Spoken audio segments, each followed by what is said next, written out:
Pre vytvorenie variabilnej položky kliknite na tlačítko Pridať položku. Zadajte názov položky, vyberte kategóriu, do ktorej ju chcete umiestniť, môžete pridať krátky popis jedla a zvoľte číslo položky na zoradenie v kategórii.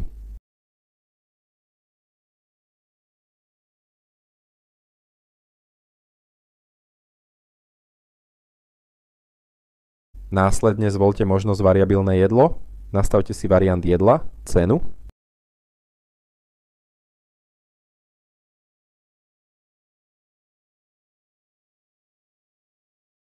V skupine volieb zákazníka kliknite na Pridať skupinu volieb. Tu zadajte názov skupiny, poradie zobrazenia, zvoľte pravidlá výberu, teda či si zákazník môže zvoliť len jednu alebo viacero vámi poskytnutých možností. Zakliknite, či je táto voľba povinná alebo nie.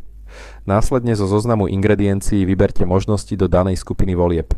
Či bude zvolená ingrediencia v cene alebo bude spoplatnená, si zvolíte sami zadaním ceny k danej ingrediencii. Takto postupujete aj s ďalšou skupinou voliteľných ingrediencií, kým nenastavíte zákazníkovi možnosť zostaviť si jedlo podľa seba.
Ďalej môžete označiť vlastnosti jedla, alergény, pridať fotku jedla a nastaviť príplatky.